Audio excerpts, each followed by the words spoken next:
ዩናይትድ አርብ ከቼልሲ ጋር በሚያደርገው ጨዋታ ላይ የሌኒ ዮሮን አገልግሎት አያገኝም። ከዛ ባለፈ የማቲያስ ዴሊትንም ቢሆን አገልግሎት እንደማያገኝ አሰልጣኝ ሩበን አሞሪም ተናግሮ ነበረ ወይም በመግለጫው ላይ ሐሳቡን ሰጥቷል ማለት ነው። ይሁን እንጂ ግን ሁለቱም ተጫዋቾች ደግሞ ለዩሮፓ ሊግ ፍጻሜ ጨዋታ የመድረስ እድል እንዳላቸውም ጭምር ነው የተናገረው። ይሄ ለደጋፊዎች ትልቅ እፎይታ ነው። ለማንኛውም ግን ወደ ለንደን ይጓዛሉ ብዬ አላስብም። ነገር ግን ደግሞ ምናልባት በፍጻሜው ጨዋታ ላይ ሊሰለፉ ይችላሉ ሲል ነው ቃል በቃል አስተያየቱን የሰጠው።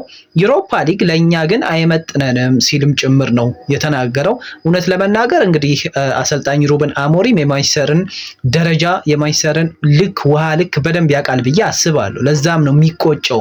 የቀይ ሰይጣኖቹ ዋና አሰልጣኝ የሆነው ታዲያ ሩበን አሞሪም ማንቸስተር ዩናይትድ ቦታው የአውሮፓ ሻምፒዮንስ ሊግ እንጂ የአውሮፓ ሊግ ዋንጫ ለመሆኑን ጭምር ነው የገለጸው። ታዲያ ማንቸስተር ዩናይትድ በሻምፒዮንስ ሊግ መሆን አለበት፣ ያ ነው ቦታችን የሚለው ሩበን አሞሪም በዩሮፓ ሊግ ለማንቸስተር ዩናይትድ በቂ አይደለም፣ ያ አይመጥነንም ሲል ነው የሚናገረው።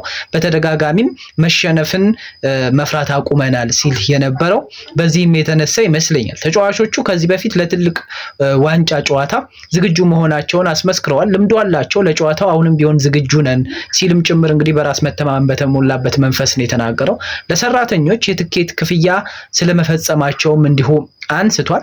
ለመርዳት ነው እኔ ይሄንን ያደረኩት፣ ህይወቴን አይቀይረውም፣ ሰራተኞቹ እዛ መገኘት አለባቸውና እዛ እንዲገኙ ስለምፈልግ ነው ጭምር ሲል ነው የተናገረው። እና ሩበን አሞሪም አሁንም የማንቸስተር ዩናይትድን ደረጃ በደንብ የገባው ይመስለኛል። ግን ያልገባቸውን አንዳንድ ተጫዋቾች ያው በደንብ ማስረዳት አለበለዚያ አብሯቸው እንግዲህ ያንን መንፈስ ማጋባት እንዳሰልጣኝ ይጠበቅበታል ብዬ አምናለሁ። እና በተደጋጋሚም መሸነፍን መፍራት አቁመናል። እኔ በዚህ ሰዓት ደረጃችንን ሳየው አፍራለሁ፣ እሸማቀቃለሁ ያለውም በዚህ የተነሳ ነው። ምክንያቱም የክለቡ ቦታ ያ ስላልሆነም ጭምር ማለት ነው። ለማንኛውም እንግዲህ ሩበን አሞሪም ይሄንን መግለጫ ሰጥቷል ዛሬ።